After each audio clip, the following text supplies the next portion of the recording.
Hello and welcome to iBluAirJgR Gaming for Comedy. This is a Battleborn match breakdown.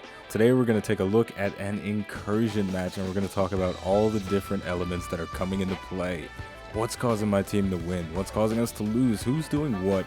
How the different characters are reacting to one another. Before we talk about those things, let's take a look at the teams. My team is myself as Reyna, Kelvin, Oscar, Mike, Whiskey, Foxtrot, and Melka. Enemy team, Miko, Galilea, Benedict, Oscar, Mike, and another Melka. One last thing before we get into it, I'm currently playing as Reyna like I said before, and if you've never played her before, you can take a look at her abilities on screen now. I'm also going to flash up the Helix augmentations that I selected during this match. If you don't know what a Helix augmentation is, I want to tell you to Google it, but they're things you can select as you level up your character in match that augment your base abilities. Okay, that was a lot of explaining to do, but now it's time to get into the match. Let's see how this goes. Everybody is just rushing to the center area where the battle is supposed to begin. This is where our minions are going to collide once they get off their asses and get here, but we've obviously raced here before the minions, so it's time to engage. In pretty much every match of Incursion, there's always this weird standoff when there's no minions around. Everybody's level 1, just kind of poking at each other, feeling each other out. It's sort of like that moment where it's like, okay, I know you're ready to kick my ass, but I'm also ready to kick your ass. It's sort of asserting the dominance. But here's the problem with asserting dominance for my team in particular. We do not have a traditional healer. I'm playing as Reyna, and she's a support character. She has the ability to mark targets, cause them to take increased damage, and she can also apply overshields. But the thing is, overshields are damage mitigation. They're not actually healing people. So I can protect people from getting shot, but only for a certain amount of damage, and once they get shot up after that, I can't heal them up. Meanwhile, the enemy team has a Miko. Miko is a healer, so every time somebody takes damage, if they don't die, Miko can bring them right back up to maximum health. So they have a tremendous early game advantage, especially when you consider the fact that they have two characters with a very good ability to push minions. They've got Benedict and Oscar Mike. Meanwhile, we only have Oscar Mike as the designated pusher, quote unquote. So it's going to be an interesting early game. We're going to have to really get on our... We're going to have to be about that business if we want to pull out a win out of this one. This is going to be a tough match, and you can already see that we're being pushed back into our base. There's not really much we can do. Miko's hanging out in the back lines. Looks like Melka's trying to flank around to the side. I'm coming with her, trying to support her. It's a very difficult early game we've got on our hands. Okay, and it looks like there's a little bit of a skirmish going on. Melka trying to be aggressive. I'm giving her those overshields, making her feel a little bit more confident, but I'm definitely getting shot the fuck up right now. This is not looking good. But they're getting those heals. Miko is gonna keep them sustained. Unless we can do some kind of permanent damage, we're not gonna get any sort of ground on them. It looks like I'm going for this shard cluster. Definitely kind of a dangerous maneuver, because yeah, the whole team is closing in on me. There's nothing to say about that except I fucked up. That was a mistake on my part. Gave them a kill. I believe that might have been the first blood, so that's kind of sad for me. And now I'm all the way back at the base. I got a long distance to travel. We are going to speed that up because it's a long walk. You don't need to see me picking up a million shards in slow motion, or regular motion, I should say. But here we go. We're back on the field, picking up some more shards. Shards are very valuable currency. I do have a piece of gear that reduces the cost of buildable items, so I'm going to call out that giant minion. Hopefully that thing can help us get out of this little choke point. Hopefully we can start pushing back just a little bit, and I am level 2 now. Levels are definitely important, especially for Reyna. She starts to come alive the more she levels up. She starts off as definitely one of the weaker healers, especially support characters, especially compared to Miko, who can just pretty much keep people alive just straight out of the gate. Nobody's gonna die while Miko is on the field, so hopefully we can put some pressure on them. It looks like we did a little bit of damage to Benedict, but definitely I can't take him out by myself. But wait a minute, it looks like Kelvin is charging us. I'm gonna put that overshield on him, land that priority target. Oscar Mike is gonna shoot a grenade at him. He's gonna go down very quickly. That was a nice little combination play for us there, and hopefully we can capitalize on the fact that they are down one enemy. But we are very weak, though. We still have a lot of people on low HP. I was trying to put an overshield on somebody, but they line of sighted me in the end. So much going on, and here we go, landing those priority targets. Miko's falling back. Everything is happening all at the same time. Battleborn is a very intense game. There's a lot going on at any given time. There's just so many different things happening. And another interesting thing with this particular matchup, Kelvin versus Galilea. They're playing the role of the tanky characters, right? Kelvin, well, let's talk about Galilea first, right? Galilea she's pretty infamous for being the strongest character in the game. When people see Galilea, they pretty much just get a big bucket of lube and they put it where the sun don't shine. It's not a pretty sight when you see Galilea. People get scared of her because she has so much crowd control. She has so much offensive capability. She's so defensive as well. She's just a very all-around strong character. But here's the thing, though. Here's the thing. Kelvin, the Iceman Kelvin. That's what we're gonna call him. The Iceman. He's got some tricks up his sleeve that are also very valuable that a lot of people, I think, take for granted, you know, because when you see Galilea, she's so good, but then Kelvin. Now, Galilea, she has the ability to stun a single target with her shield throw. Meanwhile, Kelvin has the ability to potentially stun an entire team with, I think the ability is called sublimation or something like that. He turns into a blue ball, he starts floating around, and he stuns people if he passes through him. Looks like I landed a nice priority target on Benedict, and Miko is nowhere to be found, so I'm going to take him out with ease. That was a very nice little combination we got going on there. And looks like Kelvin, he's being very aggressive. He's activating that ice form. He's going to stun 2 people. I am going to do a little bit of damage to Oscar Mike, but my team is definitely not close enough to capitalize on that, so I'm going to run back. Thankfully, I didn't get killed. Thankfully, he didn't have a grenade ready because that would have definitely taken me out. But yeah, Kelvin, he's got the ability to stun multiple players. Meanwhile, Galilea, she can only get 1 stun off at a time, so there's, you know, it's like, what do you want? Do you want somebody who's got a shield and other versions of light crowd control, or do you want somebody that can turn into a blue ball of ice or light or whatever the hell it is and just stun everybody? Everybody getting stunned when Kelvin's on the field. So that's definitely something we're going to have to take advantage of if we're going to pull this off, if we're going to actually come out ahead on this. Because right now, we're still stuck in this choke point. It's a very dangerous situation for us. If we slip up, if we happen to get wiped out by the enemy team, they're going to take down our sentry. We're doing a good job of clearing out the minions that they are sending to us, but you don't want to be caught in this little chokehold, though, and we're making an effort to push back, but those constant heals from Miko are making it very difficult for us to get any sort of headway. It's a tricky situation we're in right now, and hopefully we can pull it together and get out of this point, because that's what it's all about. It's all about we've got to get synergy, right? Because here's another thing, right? This is a random match. This is not a pre-made versus pre-made. This isn't some fancy tournament shit, right? This is just a bunch of random dudes that were like, yo, we trying to play a game right now. We trying to win. So it's really probably one of the hardest things about doing random matches is you have to find that synergy with the random guys that you're playing. You got to sort of feel it out and figure out how to work with this group of misfits that have come together, which is almost a bit of a metaphor or it's like analogous to what Battleborn is, right? It's a bunch of different random people that have no relation to one another coming together to try and save the universe, and that's a pretty cool thing. It's a nice little thing. And we just hit level 4, and this is actually a pretty big milestone for Reyna. The Helix Augmentation Vital Protocol. When Shield Booster is applied, it restores 290 health to the person that receives the Overshield and myself because of Reyna's passive ability. So this is going to give us a little bit of extra durability, and hopefully it'll give us the healing we need to actually push out and be a little bit more aggressive and hopefully take out that Miko, because Miko is the main thing that's really keeping us pinned down here, because we're doing damage to them, we're hurting them good, but then they just keep getting healed up, you know? It's like an endless thing. It sucks. And here we go. Look at that. Whiskey, get back in the fight. Where you going, man? Don't be a little baby. Get back in there. You gotta be aggressive at this point. Once Reyna hits level 4, this is when things start to pop off. And it looks like we've got a nice little engage on Benedict, but he's a bird of some sort. I guess he's a hawk. Maybe he's a pigeon, I don't know, but he is gonna fly and get away from that situation. And it looks like Melka actually went down, and that's a very sad moment for me. I always get sad when somebody dies when I'm playing a support character, because technically it was my job to save them, and I didn't do a good job of it because they're dead. So, you know, what are you gonna do though? You can't always win, right? You can't win them all. You can't save everybody. That's probably the hardest thing about playing Reyna, is that you can't save everybody even though you want to. And now we're actually in a pretty bad situation. The enemy has went and picked up the side thralls, so those things are just pounded on our base. They're actually trying to get in pretty hard.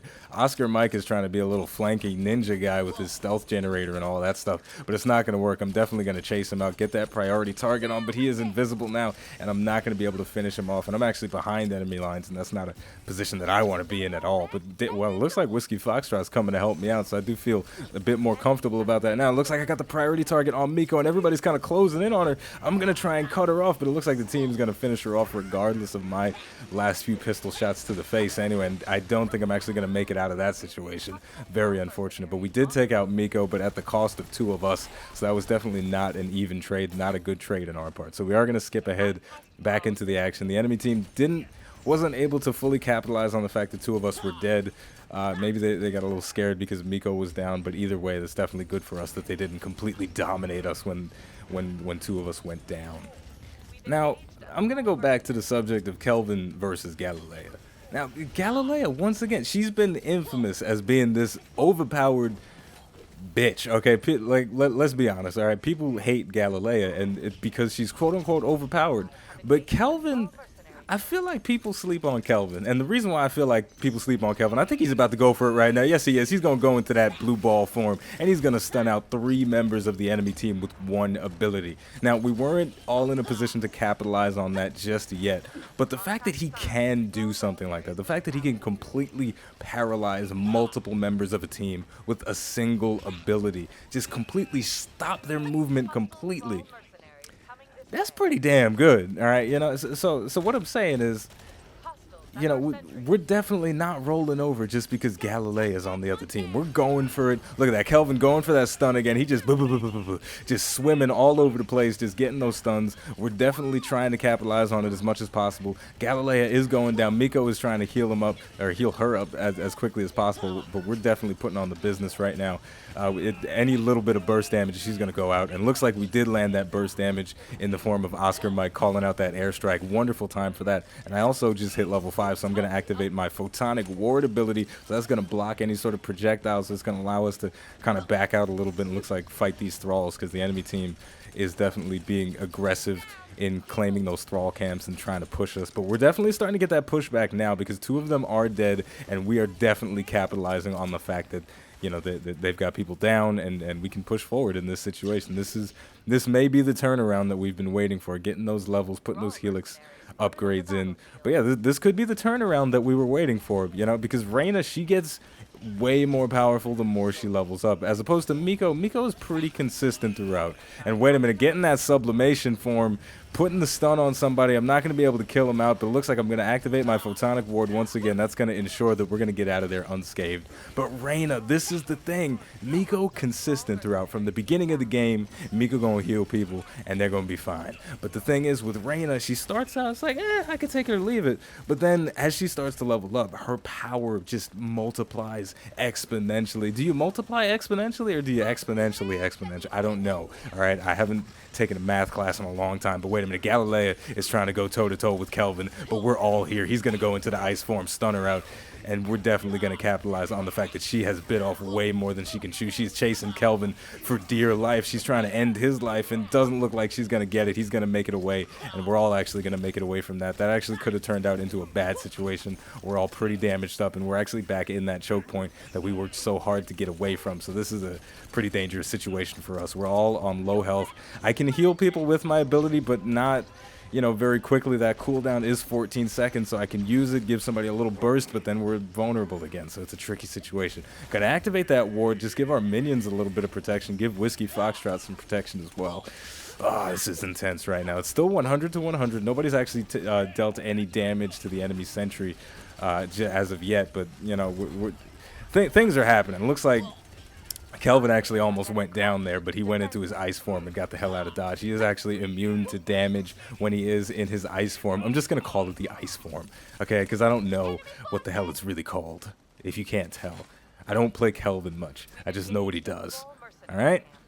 Okay, so here we go. Now, I do have the ability to heal people with my overshields, so I can use them more actively instead of just reactively. So that's kind of something cool that happens with Reyna as she levels up. She just becomes more versatile. She becomes more of a well-rounded healer, protector kind of character. So she can really mitigate a tremendous amount of damage with her abilities. Going to apply the overshield once again, give Whiskey Foxtrot that healing. Wait a minute, Galilea is coming into this situation. She's starting to chop up Oscar Mike, getting real aggressive. I'm going to push her away with that photonic ward. It doesn't actually block her path, so I'm not really sure why she decided to run this way, but either way, I think she's in the papers now. The obituary has been written, and it's been sent out. Whatever, she's done for. She is dead, murdered by Oscar Mike, Whiskey Foxtrot, and Reyna. That was a pretty nice play on our part. Pretty bad decision on her part. So there we go. What are you gonna do? So you win some, you lose some, right, Galilea? And here we go. Looks like another encounter is happening.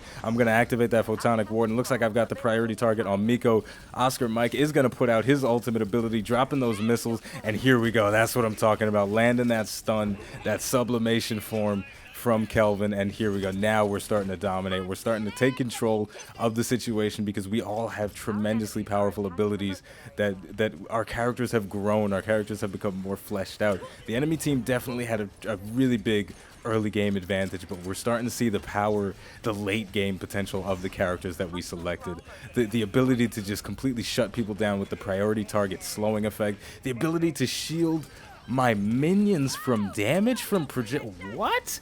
That's insane. It's insane, and it's definitely something very practical that you can do. It looks like Kelvin is being very aggressive. He's still harassing players. I'm going to give him an overshield just for good measure, but I'm definitely focusing the majority of my attention on the enemy sentry because this is a very big push for our team. Oh my goodness, we took it out. There we go. Now we have a very significant lead. The enemy team is going to have to do some big, pretty crazy things if they're going to want to come back from this, because we have a foothold. We have an advantage now at this point, and I'm actually running from Benedict right now because I'm in a pretty dangerous situation. It looks like somebody actually killed him. He might have bitten off more than he could chew in that situation, or took a little bit extra bird seed. Well, he's a hawk though. Hawks don't eat bird seed, do they?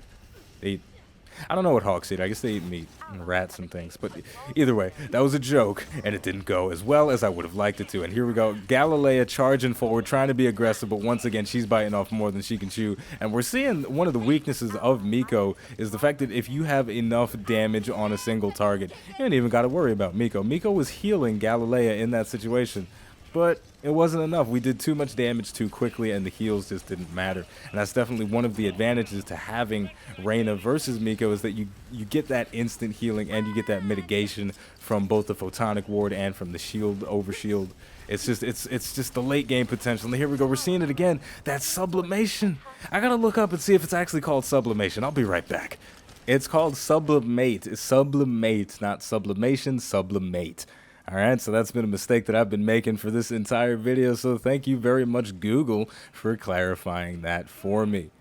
Okay, so let's get back to the game. We definitely have a lot of momentum going right now. We killed that first sentry, and we're trying to sort of create a foothold and prevent them from getting any more distance on us. We've spent enough time back in our base, and I actually almost, I am going to go down to Galilea. I may have bitten off a little bit more than I could chew. I had my sights set on Benedict, and I kind of wanted to take him out in that situation, but doing a little too much. Sometimes you forget when you're playing a support that you are a support and not a damage dealer, so that's definitely not a good thing. And we actually lost a couple of people in that situation, so we have to fall back and actually do a little bit of defense. We're back in that choke point. This is the place where we don't want to be. We spent enough time here at the beginning of the match, and we don't want to be here anymore. But now that we do have access to pretty much our respective characters' entire toolkits, we definitely are at an advantage over the enemy team. Looks like Oscar Mike is going toe-to-toe with Galilea, but the sentry is going to definitely provide him with a lot of assistance, and I'm going to give him an overshield to ensure that he's not going to go down. That was just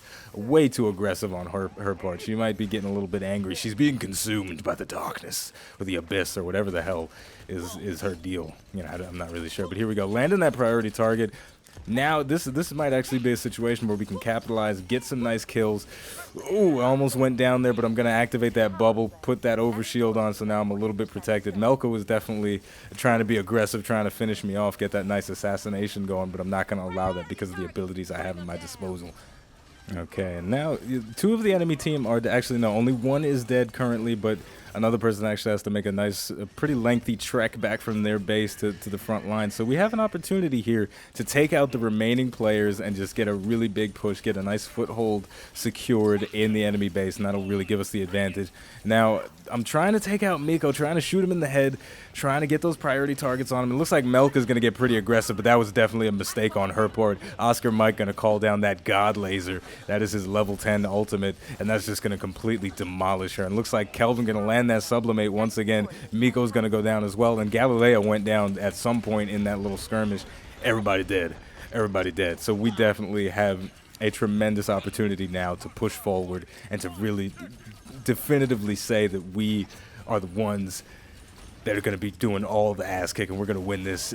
Yeah, we're going to win this. It's over. It's over. There's 4 of them dead. We've got a big wave of minions coming forward. This is pretty much the deal has been sealed. The obituaries have been written for every member of the team, and we're sending them off to the newspapers right now to get read. All right, so here we go. So we're finally at the front door of the final sentry. I'm reloading, and it looks like I might be going for, yes, I'm going to put that photonic ward up directly on top of my minions to give them a little bit of extra protection from any sort of ranged fire that's coming at them, making them pretty much indestructible for the duration of the ability. So that's a pretty cool trick you can do with Reyna. If you never thought to do it before, well, now you should be thinking about doing it all the time, because it's really something cool to do. Well, maybe not all the time, but sometimes. But you know, yeah, it's pretty much over at this point. The sentry is just going down rapidly. It cannot survive. And it looks like my teammates actually killed 2 more of them immediately after they respawned, which is pretty insane. And there you have it. We're going to walk away with the victory. Bunch of random guys getting together, putting in work. Battleborn is a very intense game. This is the Incursion game mode. The channel is iBluAirJgR Gaming for Comedy. Thank you for watching. Tremendously enjoyable. And I'll see you next time.